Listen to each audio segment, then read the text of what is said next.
Bonjour mon cher Bertrand, bonjour à tous.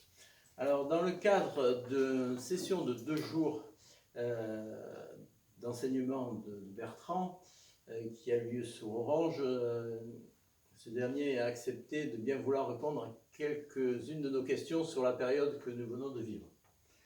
Alors, cher Bertrand, comment as-tu vécu ce confinement? Alors j'ai vécu ce confinement comme une surprise totale. C'est quand même très curieux de voir à un moment la vie basculer du jour au lendemain. Le samedi soir, j'étais rue de Bussy et j'entends cette parole vers 8 heures. Attention, à minuit, tous les cafés sont fermés. Le lendemain, je suis au téléphone vers 11 heures du soir et je parle à une amie qui me dit « Bertrand, il va y avoir un confinement ».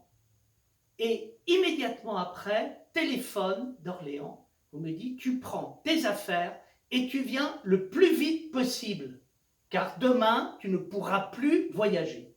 Et donc, j'ai vécu cette expérience tout à fait extraordinaire, d'un imprévisible total. Je m'y attendais pas du tout. Je devais partir en Russie. Le voyage a été annulé. Je devais partir en Macédoine du Nord avec le père Gifko pour un voyage spirituel annulé. Je devais partir 15 jours au Québec, faire des conférences sur la joie, annulé. Tout d'un coup, mon destin ne m'appartient plus et je rentre dans l'imprévisible. Et alors cet imprévisible, est-ce qu'on peut dire qu'on trouve la spiritualité? Mais oui. Lorsque Bergson parle de la création, il parle de l'imprévisible, et quand il parle de l'imprévisible, il parle de la création.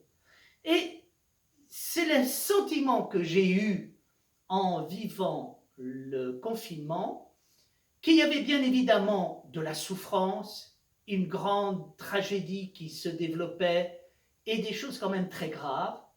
Mais à titre personnel, j'ai vécu ce moment tout à fait étonnant, dépassé par les événements et me sentant quelque part libre du fait d'être dépassé. Aussi curieux que ça puisse paraître, je ne faisais pas ce que je voulais, mais ce n'était pas totalement déplaisant parce que j'avais le sentiment que ce que la vie me supprimait d'un côté, elle me le redonnait de l'autre. Et donc j'ai eu un certain sentiment de liberté dans le fait de ne pas faire ce que je veux. Alors justement, dans le fait qu'on n'est plus tout à fait maître de son emploi du temps ou de ses déplacements, est-ce qu'on peut retrouver de la spiritualité? Mais oui, parce que il y a deux manières de poser la relation à la liberté. Je peux dire la liberté, c'est de faire ce que je veux et de pouvoir libérer mon moi, ou la liberté, c'est de ne pas faire ce que je veux et c'est de faire ce qui est. Et là, j'ai eu l'impression d'arrêter de faire ce que je veux pour vivre ce qui est, et j'ai le sentiment que pour tout le monde, ça faisait beaucoup de bien. Que tout d'un coup, alors bien sûr, le confinement a été extrêmement douloureux, difficile pour des familles dans des petits appartements avec des enfants en bas âge, bien évidemment. Mais on a eu le sentiment, à un moment, de vivre une espèce de quiétude, de calme. Tout d'un coup, le monde s'arrêtait, on ne faisait plus complètement ce que l'on voulait, et quelque part, je dois dire qu'il y avait quelque chose de spirituel au sens où Dieu est toujours là, il est toujours avec nous, il nous sauve en permanence, il ne veut pas notre souffrance, il veut notre salut en permanence, et quand il y a quelque chose qui disparaît d'un côté, quelque chose d'autre apparaît.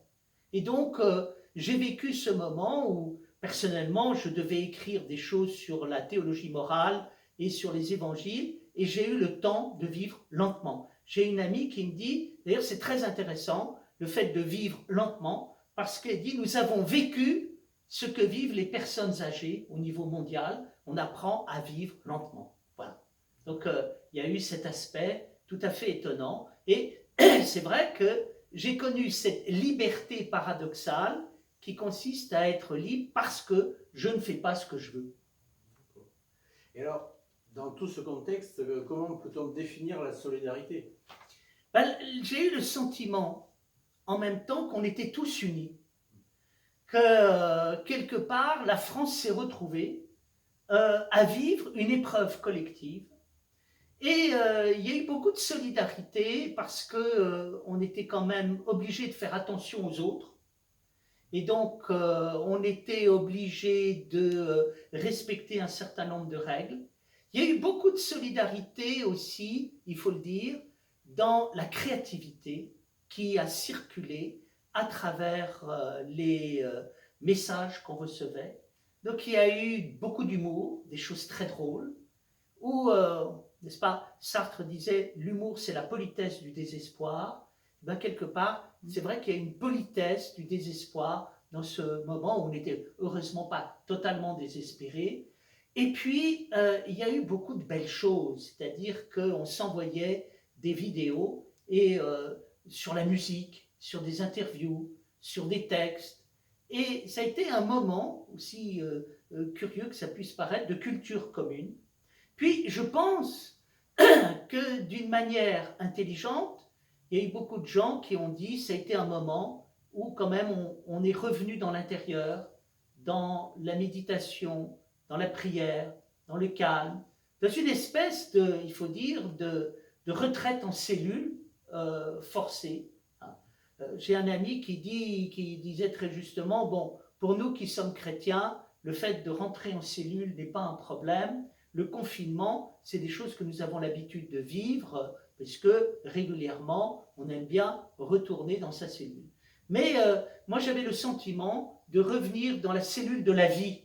Je me disais, au fond, peut-être qu'il nous faut nous calmer pour refaire nos forces, et peut-être que de ce moment dur, et de ce moment qui n'a pas fini de provoquer des secousses et des séismes, il sortira quelque chose qui est régénérant.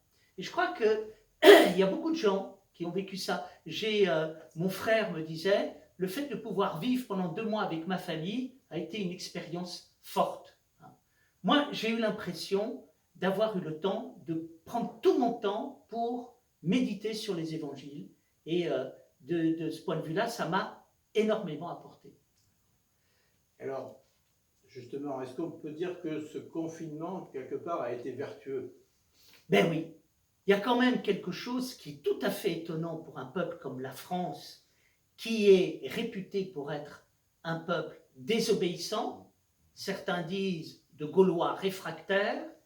Eh bien, j'ai été étonné par l'obéissance collective et le fait que les gens étaient vertueux. Je disais à un ami, les Français ont été plutôt obéissants. Il m'a dit, les Français n'ont pas été obéissants, ils ont été archi-obéissants.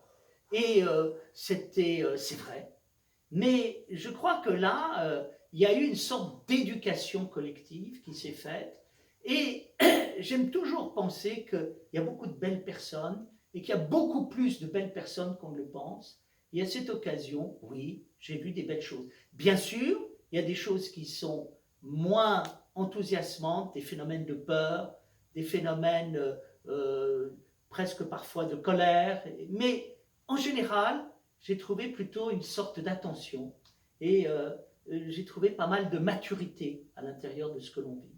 Et donc, si on prend pour ça cet ensemble, on peut dire qu'est-ce que nous en retirons spirituellement. Alors moi, j'aime bien penser que Dieu ne nous envoie jamais des épreuves pour nous faire souffrir afin de nous faire progresser. Mais à l'intérieur de nos épreuves, il est toujours là pour nous aider à retourner l'épreuve et à pouvoir prendre quelque chose qui est spirituellement fécond. Alors, je pense que chacun a vécu une expérience spécifique qui lui correspond. Moi, j'ai aimé le moment de l'imprévisible dans lequel j'ai vécu et j'ai aimé ce moment où je ne contrôlais plus la situation. Quelque part, on peut dire, ça permet de comprendre la notion de lâcher prise pour certains ou d'abandon. On se laisse aller et on peut vérifier que les forces spirituelles, célestes et divines sont toujours là pour nous aider. Et donc, voilà. Donc, je pense que, bon, maintenant, les choses ne sont pas finies.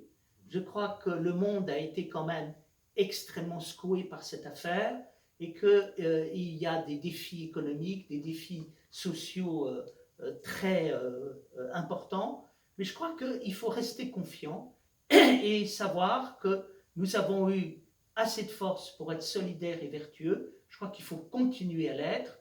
Je crois qu'il faut aborder l'avenir tous ensemble. Et je pense que si nous pouvons apporter une parole de foi et d'espérance, je crois qu'il faut rester fort et solidaire et unis dans le temps qui s'ouvre devant nous. Bon, ben écoutez, un grand merci pour cette Merci. période de réflexion et pleine d'espoir. Et à très bientôt. Merci. Merci.